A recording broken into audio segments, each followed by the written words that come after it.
예, 저도 그 좋다는 호주를 좀 가보고 싶긴 했어요. 궁금했습니다. 그곳에 은혜가 얼마나 많을까, 그것을 알기에 좀 가고 싶은 마음이 있었지만 주님께서 허락하신 때가 있고 또 시간이 있다 싶습니다. 저는 호주보다 예수동행교회에 올 수 있어서 더 감사하고 기쁩니다. 여러분들을 만날 수 있고 또 함께 주님의 말씀을 이 자리에서 나눌 수 있다는 것이 얼마나 큰 기쁨인지 모르겠습니다. 호주도 한국도 동일한 주님의 은혜가 임하게 될 줄 믿습니다.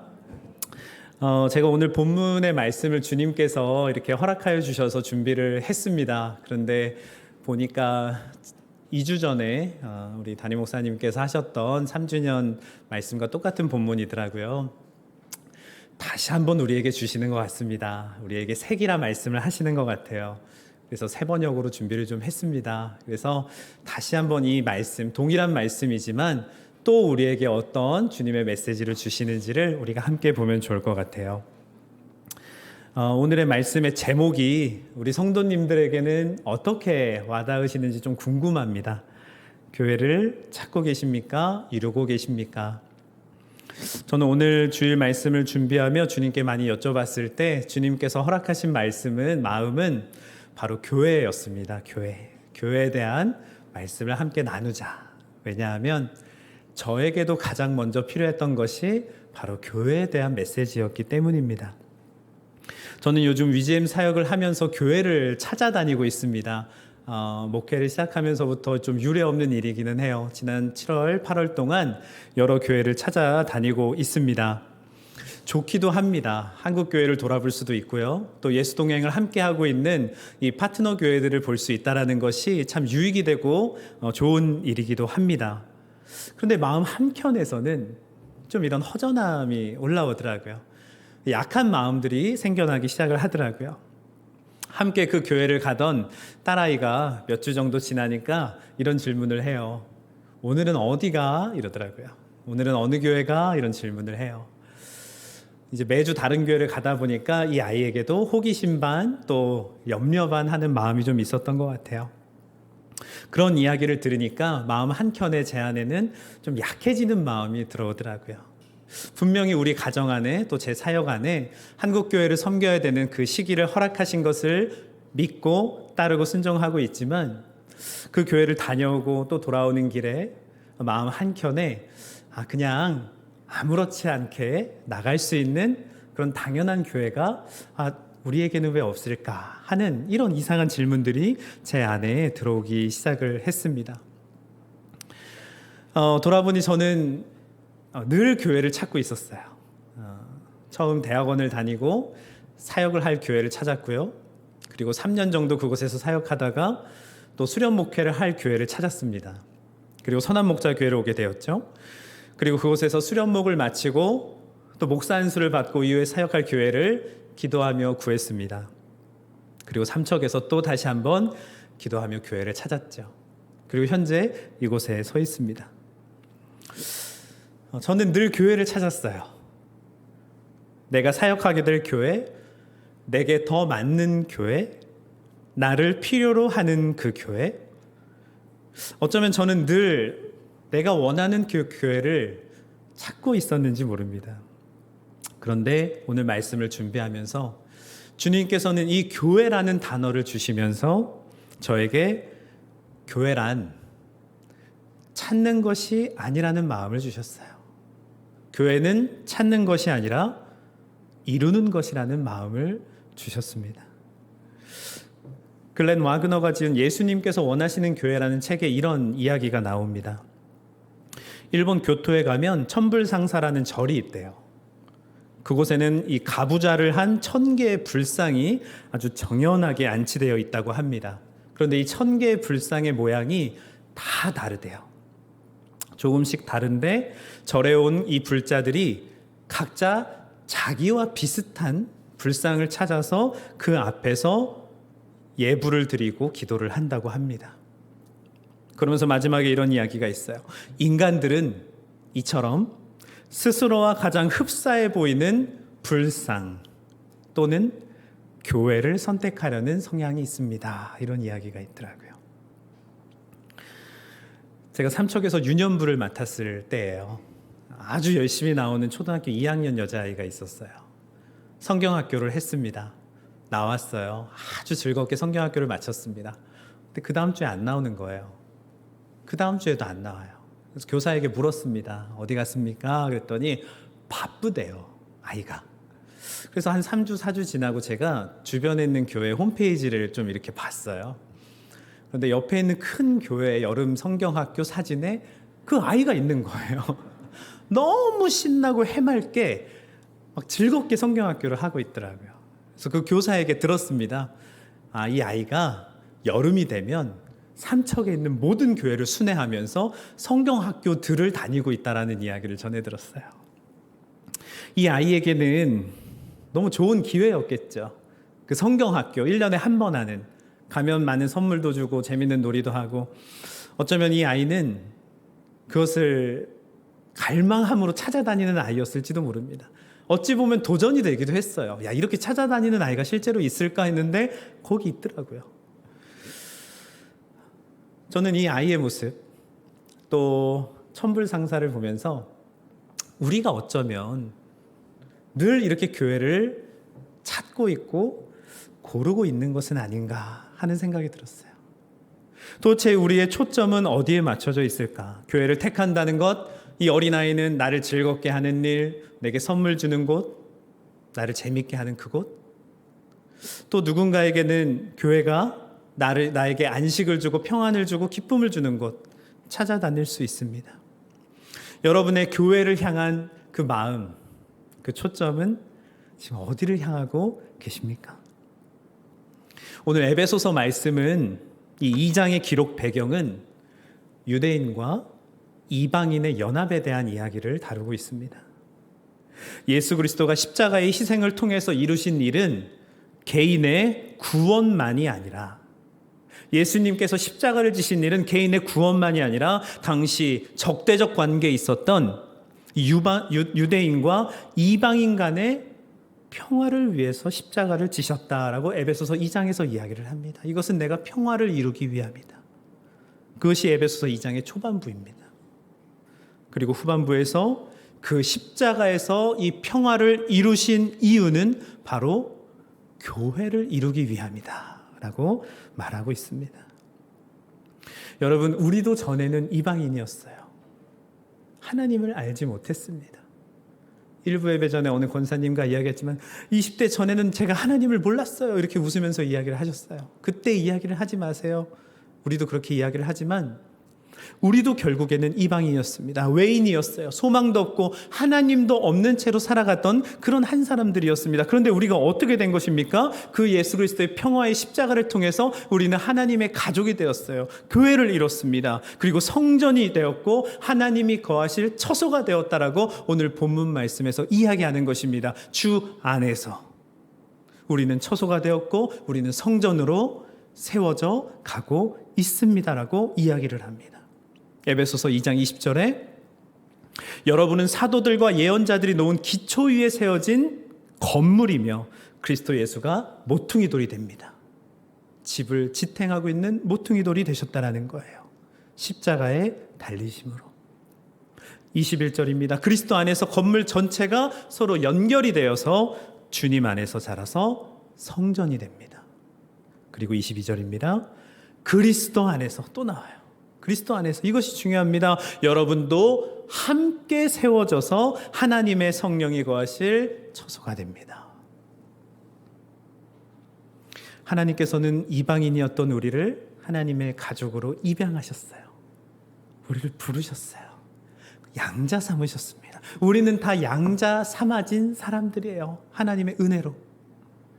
그리고 우리가 그저 주일에 한 번 모여서 예배하는 집단으로 하나님께서 만들길 원하신 것이 아니라 그 십자가의 평화의 은혜로서 우리가 예수 그리스도가 모퉁이 된 교회를 이루기를 원하셨다라는 겁니다. 여러분은 교회를 이루셨습니까? 아니면 교회를 찾아내셨습니까? 이것이 우리 안에 이 질문의 답이 반드시 돼야 될 줄 믿습니다. 여러분은 교회를 찾고 계십니까? 이루고 계십니까? 여러분, 서로 연결하여 오늘 본문에 나오는 서로 연결하여 함께 지어져 가며 함께 세워져 간다라는 이야기는 함께 웃고 함께 울고 함께 진통하며 함께 그 어려움들을 돌파해 나간다라는 것을 뜻합니다. 여러분들은 주일에 예배하기 위해서 모이고 계십니까? 진통을 함께 겪고 계십니까? 제가 2014년에 선한목자교회 처음 왔을 때 유년부 초등학교 1, 2학년을 담당했어요. 여름 성경학교가 되었습니다. 전날 밤이었어요. 연극을 잘 준비했어요. 성경학교에서 아주 중요한 연극이었습니다. 그런데 주인공을 맡은 교사가 전날 밤에 못한다라고 연락이 온 거예요. 여러분들 마음이 굉장히 어렵겠죠. 어려워요. 목회자들은 마음이 잠깐 한번 무너집니다. 어떡하지? 부장 선생님께 전화를 드렸어요. 그랬더니 답을 주셨어요. 이 교사에게 연락을 해보십시오. 작년에 주인공 역할을 했던 교사입니다. 옳구나. 연락을 했습니다. 그 교사가 흔쾌히 받아줬어요. 감사합니다 하고 다음날 캠프를 감사하게도 은혜 가운데 잘 마쳤어요. 그런데 캠프를 마치고 어느 교사가 저한테 그런 이야기를 하더라고요. 전도사님, 혹시 그 교사 오늘 주인공 했던 선생님 얘기 들으셨어요? 그러더라고요. 모르겠는데요. 그랬어요. 그 교사가 마음 되게 어려워했어요. 그러더라고요. 아, 그래요? 어제 밤에 자려고 하는데 전도사님한테 전화가 왔다라는 거예요. 갑자기 주연을 맡으라고. 나 이제 자려고 하는데. 그래서 마음이 너무 어려우셨대요. 나 그럼 밤새 대본을 외워야 되잖아. 연습해야 되잖아. 어떡하지라는 마음이 들었는데 동시에 내가 여기서 전도사님의 이 부탁을 거절하면 우리 전도사님은 밤새 또 사람을 찾아 헤매시겠네. 이 마음이 들었다는 거예요. 그래서 더 망설이지 않고 수락을 했대요. 네, 전도사님, 제가 준비하겠습니다. 그리고 밤새 대본을 외우고 준비해서 온 거예요. 그렇게 캠프가 은혜롭게 지어져 간 거예요. 저는 몰랐어요. 그런데 전도사님의 부탁, 참 마음이 어려웠지만 우리 전도사님 또 밤새 사람 찾아 헤맬까 봐 그 긍휼한 마음 하나를 가지고 자기가 하겠다라는 그 마음 때문에 이 캠프는 어렵지 않게 잘 마칠 수가 있었더라고요. 저는 그날 그 교사의 말을 마음에 새겼습니다. 이렇게 교회를 세워가는 거구나. 이렇게 하나님이 말씀하시면 내가 따라야 되는 거구나. 교회가 함께 세워져 간다는 것이 바로 이런 거구나. 상대방이 나에게 무언가를 물어볼 때, 나에게 요청을 할 때 내가 마음이 어려워서 그것을 거절하는 것이 아니라 그 사람은 어떨까? 나도 사랑해야지, 나도 품어야지. 여러분, 전도사는 부족했지만 그 교사는 전도사까지 품을 수 있었던 그 마음이 있었어요. 그래서 캠프를 세웠고 유년부를 세웠고 흔들리지 않는 그러한 예배가 드려질 수 있었다, 저는 싶습니다. 여러분, 우리 목회자는 참 많은 요구를 해요. 전화를 하고 부탁을 합니다. 올해는 이거를 섬겨줄 수 있으세요? 이번 행사 때 요거 도와줄 수 있으세요? 그럼 목회자들의 마음이 많이 무너져요. 왜? 전화만 하면 안 돼요. 안 돼요. 왜 이래요? 묻지 말아요. 하지 말아요. 전화 안 받을 거예요. 저 떠날 거예요. 마지막 협박 아닙니까? 저 떠날 거예요. 그렇죠? 그런데 저는 이 교사의 마음이 주님이 저에게 주시는 마음이었어요. 교회는 이렇게 세우는 것이다. 함께 세워져 가는 것이다. 여러분들은 어떻게 교회를 세우고 계십니까? 하나님은요, 이렇게 세워진 한 사람을 통해서 놀라운 역사를 이루어내십니다. 이 한 사람들이 모여서 하나님은 교회를 이루시고 그 교회를 통해서 일을 하신다라는 거예요. 우리는 그것을 볼 수 있게 되는 것입니다. 하나님의 역사 가운데 들어갈 수 있게 된다라는 것이죠. 그런데 지금 여러분들의 표정과 같이 이 일이 쉽지가 않아요.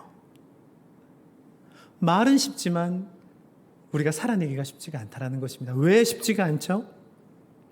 우리가 교회를 들어오게 되면, 교회 생활을 하게 되면 우리는 사람들을, 성도들을 어떤 행위로 대하기 때문이에요. 이 사람이 나한테 어떻게 하는지 봐야지. 이 사람은 잘할까? 우리가 자꾸만 행위로서 그 사람을 대한다는 것입니다. 하지만 우리의 가정을 보세요. 우리의 딸이, 우리의 아들이 우리가 그 행위로서 사랑을 합니까? 그렇지 않아요. 하나님이 우리를 존재 자체로 사랑하셨던 것 같이 우리에게 그 하나님의 성품을 주셨습니다. 하나님의 그 마음이 있어요. 자녀들을 그 존재 자체로 사랑합니다. 제게도 딸아이가 있어요. 다 어질러요. 그렇다고 제가 그 아이를 갖다 버리지 않아요. 떠나지 않습니다. 문을 닫고 나가지 않아요. 너 혼자 살아라 이러지 않다라는 거예요. 그 아이는 하루 종일 집을 어지르기만 하지만 가족 구성원으로서 혜택은 다 누립니다. 그렇게 어질렀는데도 밥을 갖다 먹이고 있어요. 먹어야지. 치워야지. 씻겨야지. 재워야지. 존재 자체를 바라본다라는 거예요. 여러분, 우리가 저 문을 열고 들어왔을 때 하나님께서 이방인들로서 이루어진 이 가족 구성원들을, 이 교회 구성원들을 우리가 존재로 바라본다면 우리는 그렇게 할 수 있다는 겁니다. 어지럽네? 치워야지. 누군가 아프네? 도와야지. 우리는 존재를 바라봐야 되는 자들입니다. 왜냐하면 우리도 그 이방인이었기 때문이에요. 그래서 생명이었죠. 함께 기도했어요. 눈물로 기도했어요. 저녁에 모였습니다. 시간을 냈어요. 그래서 우리 금요 기도회가 생겨났죠. 왜 그랬습니까? 보상이 있습니까? 루아가 그렇게 건강하게 교회를 왔을 때 우리에게 어떤 이득이 있습니까? 없습니다. 바라고 한 것이 아니에요. 우리는 그저 똑같은 마음이었어요. 이 아이가 건강하게 자라서 하나님의 영광을 위해서 쓰임 받으면 너무 좋겠다. 하나님의 영광을 돌리며 살아가는 한 아이가 됐으면 좋겠다. 우리는 그 존재 자체를 본 것입니다. 우리는 루아에게 더 이상 바랄 것이 없습니다. 아기에게만 해당됩니까? 왜 그것이 아기에게만 해당됩니까? 아기만 성도입니까? 그렇지 않다는 거예요. 우리 어른들도 성도입니다. 우리도 성도를 그렇게 바라봐야 된다는 겁니다. 저는 이번 태풍으로 인해서 포항의 피해를 볼 때 마음이 너무 아팠어요. 자꾸 그 기사가 올라와요. 지하주차장. 차를 빼세요. 그 15살 아들이 그랬대죠. 엄마 키워주셔서 감사해요. 그러고 먼저 길을 떠났대요. 왜 떠났죠? 엄마가 가라고 해서. 너라도 살아야지. 엄마는 못 갈 것 같아. 너라도 빨리 가. 여러분, 이들이 왜 이런 말을 했을까요? 존재 자체를 본 건 아니겠습니까? 이익을 따졌다면 본인들이 탈출을 하려고 하지 않았을까요? 하지만 그것이 우리 교회 공동체에게 주는 메시지다 싶습니다. 당신은 사세요. 나는 힘들지언정 당신은 가셔야죠. 그렇게 우리가 주님의 모퉁이돌 된 교회가 세워져 나가는 것입니다. 주 안에서 우리가 그 존재 자체를 바라볼 때 우리 교회는 세워져 가는 것입니다. 미국의 아주 대형 교회는 아니지만 놀라운 가치를 지닌 교회가 있어요. 1947년에 세워진 세이비어 교회라는 교회가 있습니다. 아주 초대형 교회가 아니에요. 150명 정도 모이는 교회라고 해요. 그런데 1947년부터 지금까지 지역사회를 돕고 빈민가를 돕고 또 집이 없는 이들을 도우며 연약한 자들, 소외된 자들, 도와야 되는 자들을 돕고 있다고 해요. 이 책이 처음 쓰여진 2005년에만 해도 한 해 동안 150명밖에 되지 않는 그 교회가 1년에 130억 정도를 지역사회와 이런 일들을 위해서 쓰고 있다라는 이야기를 좀 보게 되었습니다. 이 교회가 어떻게 그럴 수가 있었을까요? 왜 이 교회가, 이 작은 그냥 평범한 교회가 어떻게 그런 일들을 할 수 있었을까요? 궁금해지더라고요. 책의 내용을 보면 그렇습니다. 한 성도를 주 안에서 예수 그리스도면 충분한 삶을 살도록 끝까지 양육을 했다라는 거예요. 그저 성장하고 대형화하는 것에 초점을 맞춘 것이 아니라 소굴을 단단하게 묶어서 한 영혼이 사회를 변화시키는 예수 그리스도면 충분한 한 사람으로 끝까지 양육을 했다라는 겁니다. 저는 이 세이비어 교회를 보면서 우리 예수동행 교회가 생각이 났어요. 뒤지지 않는다. 다르지 않다라는 생각이 들었어요. 우리 예수동행 교회가 바로 그런 교회다 싶었습니다. 왜냐하면 우리 교회는 코로나 질병도 막지 못했거든요. 교회는 세워졌어요. 그리고 눈물로 세워지고 있습니다. 함께 울고 웃으면서 늘 눈물로 세워지고 있는 교회가 바로 우리 예수동행 교회예요. 서로를 사랑하면서 그렇게 품고 예수님이 모퉁이돌이 되셔서 늘 예수님 바라보며 예수님과 동행하며 그렇게 세워지고 있는 우리 예수동행교회가 70년 뒤에는 세이비어 교회처럼 그렇게 전 세계 가운데 알려지지 않을까? 그런 마음이 들었습니다. 이 세이비어 교회 이야기라는 책에 보면 구약에 나오는 세 가지의 성전에 대한 이야기가 나와요. 아주 좋은 비유더라고요. 첫 번째 성전은 우리가 잘 아는 솔로몬의 성전입니다. 그리고 두 번째는 수룹바벨의 성전이고요. 세 번째는 헤롯 왕의 성전입니다. 그런데 이 성전들의 역사가 다 달라요. 솔로몬의 성전은 우리가 성경 속에서도 잘 찾아볼 수 있듯이 아주 아름다운 성전입니다. 18만 6천 명이 동원될 만큼 정말 수많은 사람들이 동원이 되었고 7년 동안 이 성전이 건축이 됩니다. 그런데 수룹바벨의 성전은요, 그의 3분의 1 정도 약 5만 명이 동원이 됐고요. 바벨론 포로 시절에 1차 귀환했던 수룹바벨과 또 유대인들이 함께 지었던 조금은 보잘것없는 성전이었어요. 오죽하면 이 유대인들이 수룹바벨 성전을 보면서 애통하며 울었다라고 합니다. 탄식하며 울었대요. 왜? 솔로몬의 성전에 비해서 너무 보잘것이 없었기 때문이에요. 그리고 세 번째 성전입니다. 헤롯의 성전이에요. 수룹바벨 성전을 보완해서 지은 성전입니다. 예수님 시대의 헤롯 왕의 성전이죠. 그런데 이 세 개의 성전의 역사가 너무 달라요. 솔로몬의 성전은 약 400년이 안 되는 역사 동안 그 아름다움을 뽐내다가 바벨론의 침공을 받아 무너져 버립니다. 그리고 헤롯 왕의 성전은 5년밖에 그 영광을 누리지 못해요. 로마에 의해서 파괴가 되죠. 그런데 두 번째 수룹바벨의 성전은 500년 동안 유지가 됩니다. 그리고 무너지지 않았어요. 오히려 보수가 되어서 헤롯 왕의 성전으로 넘어가게 되었죠. 이것을 이 책에서는 어떻게 이야기를 하느냐? 솔로몬의 성전은 아름다웠지만 하나님이 기뻐하지 않았던 성전이라 이렇게 이야기를 해요. 18만 명 중에 유대인은 3만 명이었으며 나머지는 이방인이었다라고 이야기를 합니다. 강제로 징집된 이방인들이었고 또 성전 건축을 하면서 솔로몬은 과도한 세금을 걷었다라고 이야기를 해요. 백성들의 원성을 사서 결국 이 반란이 남북 분열의 시초가 되었다라고 이야기를 합니다. 하나님이 기뻐하지 못했던 겁니다. 헤롯 왕의 성전은 더할 것도 없습니다. 그 악독한 왕의 통치에 결국 5년 만에 무너지고 말았죠. 하지만 수룹바벨의 성전은 5만 명이 되는 거의 대부분이 유대인이었으며 그들이 돌아와 애통함으로 지었던 성전이다라고 이야기를 해요. 그리고 그들이 솔로몬의 성전을 그리워하며 눈물을 흘리기는 했지만 그 성전을 기뻐하며 자신의 것을 드리며 지은 성전이다 이렇게 이야기를 합니다. 우리가 볼 때 아름다운 것이 있어요. 하지만 결국 하나님께서는 그들의 눈물과 기쁨과 내어 드림으로 지어진 이 수룹바벨의 성전을 기뻐하셨습니다. 학기 2장 9절에 이 성전의 나중 영광이 이전의 영광보다 크리라. 만군의 여호와의 말이니라. 이렇게 말씀을 하십니다. 여러분, 이것이 우리에게 주는 시사하는 바가 무엇일까요? 이 성전의 이야기가 우리에게 주는 것이 무엇일까요? 하나님께서는 우리가 먼저 겉으로만 화려한 것이 아니라 정말 눈물과 내어 드림으로 교회가 되기를 원하고 계십니다. 하나님의 성령이 거할 처소가 되기를 원하고 계십니다. 그 한 사람을 우리 주님은 기뻐 바라보고 계시다라는 것이죠. 그 한 사람은 무너지지 않습니다. 그 사람들이 모인 교회는 결코 무너지지 않습니다. 여러분, 나 자신에게 다시 한번 질문을 해보십시오.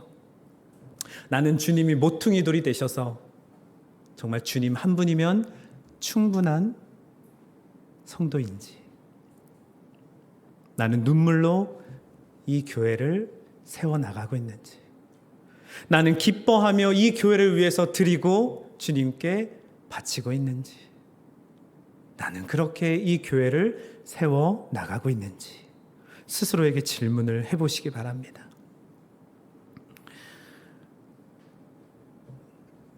하나님께서 우리 교회를 세우시기 위해서 우리에게 먼저 성령이 거할 처소가 되라 말씀하십니다. 새 학기가 되면 우리 아이들이 이렇게 하는 이야기가 있어요. 기도 제목을 받습니다. 새 학기가 되면, 새 학년이 되면 기도 제목을 받는데 그 기도 제목 보지 않아도 돼요. 다 하나 같아요. 좋은 친구 만나게 해주세요예요. 그럼 제가 그 아이들에게 이렇게 설교합니다. 너희들이 좋은 친구가 되면 그 기도는 이미 다 이루어졌다라고 설교를 해요. 너희들이 좋은 친구가 되어라. 여러분이 좋은 교회가 되십시오. 여러분이 좋은 교회가 되시면 우리가 어디에 있든지 무엇을 하든지 우리가 함께 모이면 그것은 주님이 기뻐하시는 교회가 될 수밖에 없다라는 것입니다. 여러분은 교회를 이루고 계십니까? 교회를 찾고 계십니까? 이것이 우리 선한목자교회뿐 아니라 파송교회, 형제교회들에게 가을만 되면 우리의 마음속에 어쩌면 부는 바람인 것 같아요.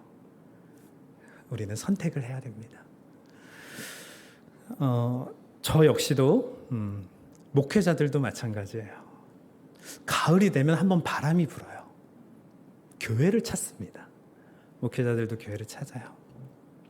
저도 이렇게 말씀을 준비하면서 내 안에 알게 모르게 교회를 찾고 있다라는 마음이 있었어요.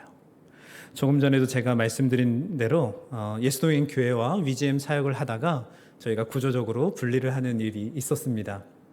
그렇게 7, 8월 동안 제가 다른 교회를 섬기고 다니기 시작을 했죠. 그러다가 예수동행 교회를 다시 왔는데 성도님들을 마주하는데 이 어색함이 있는 거예요. 나도 모르게 마음속에 약간의 이렇게 거리감이 생기더라고요.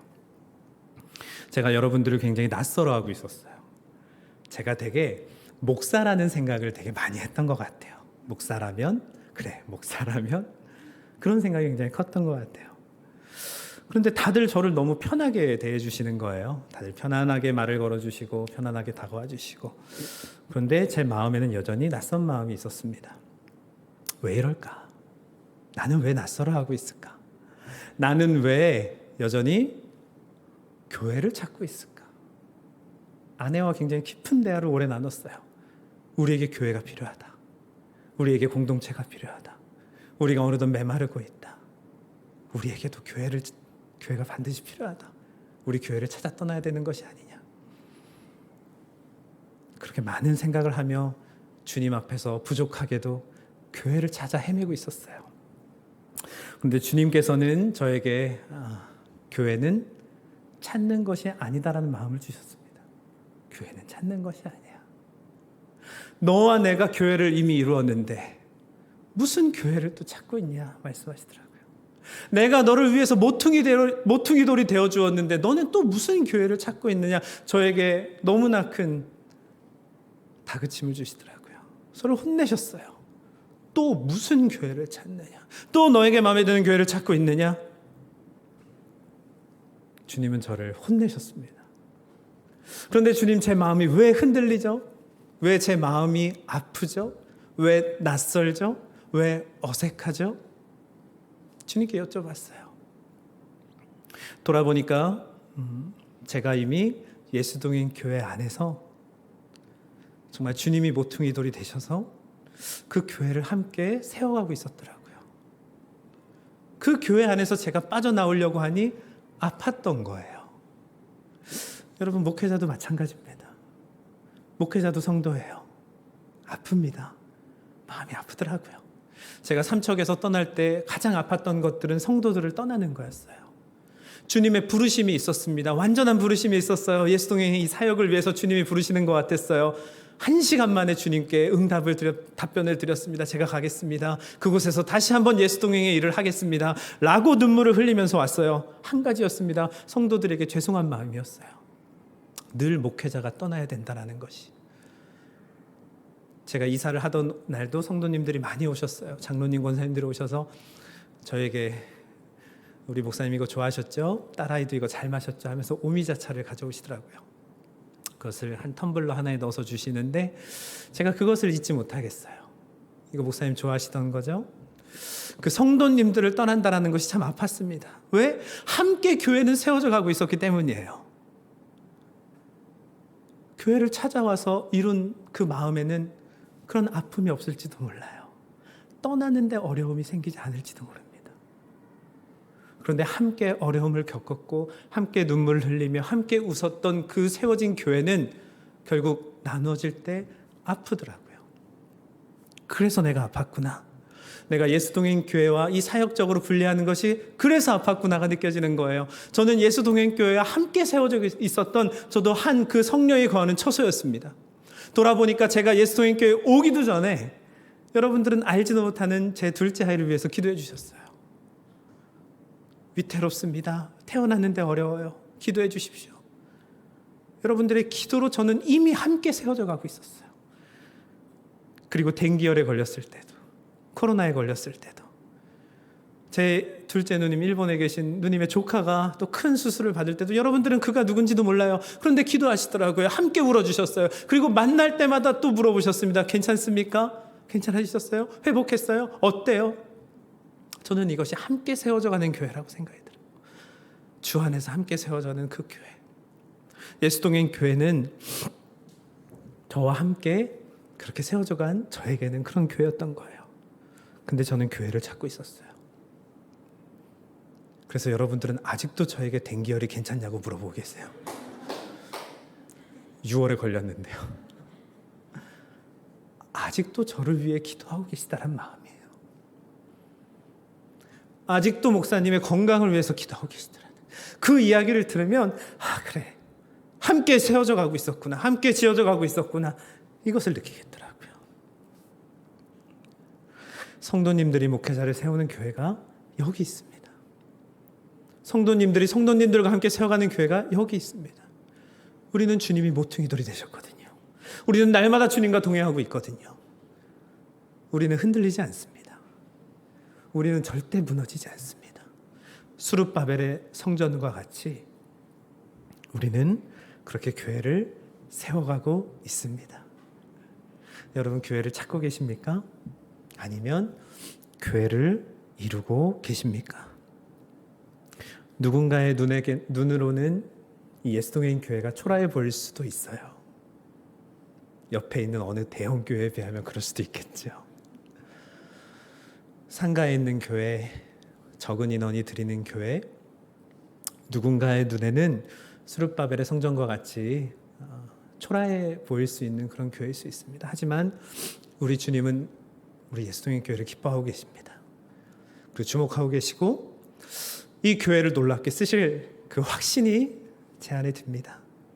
우리는 주님이 모퉁이돌이 되시고 성령님이 늘 우리 안에 거하는 처소로 우리가 세워져 가고 있기 때문입니다. 여러분, 우리 함께 교회를 세워갑시다. 그리고 흔들리지 않는 교회를 이루어갑시다. 제가 이 설교를 좀 마무리 지을 때쯤에 한 청년에게 연락이 왔어요. 삼척에서 연락이 두절되었던 청년이에요. 그런데 그 청년과 함께 삼척에서 참 많은 사역을 했습니다. 유년부 교사로도 섬기고 또 학교에 전도 나간다고 하면 같이 와서 전도도 했던 우리 형제였어요. 비록 교회 앞에서도 담배를 피긴 했지만 참 열심히 사역을 했어요. 그냥 무작정 교회를 참 사랑하는, 저와 함께 교회를 세웠던 한 청년이었습니다. 그런데 1년 뒤에 갑자기 잠적을 했어요. 코로나와 함께. 그리고 한 번도 연락이 닿질 않았습니다. 받질 않더라고요. 그런데 3일 전쯤에 전화가 왔어요. 너무 반가워서 전화를 받았습니다. 어떻게 전화를 했냐 그랬더니 취직을 했대요. 우리 청년들이 조금 취직하기 전에 이럴 때는 좀 어려워서 연락을 잘 안 하는 경우가 많습니다. 그런데 취직을 했대요. 그리고 회식을 했대요. 알코올을 조금 먹었대요. 너무 신이 났대요.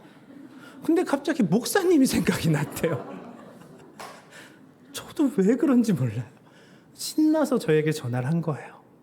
그래서 제가 그 전날은 사실 그 전화를 못 받았어요. 아이들을 재우고 씻기고 하다 보니까 다음날 통화를 신나게 했습니다. 나도 너무 기쁘다. 너의 전화를 받으니까 너무 좋다. 잘 지내냐? 그래, 내가 밥 사줄게. 서울 와라. 그랬더니 서울 가면 자기가 돈 버는 사람이니까 목사님 밥 사준대요. 나도 돈 번다 이 녀석아. 와라 막 그랬어요. 그 모든 말이 다 기뻤습니다. 그런데 마지막에 그 한마디가 너무 기쁘더라고요.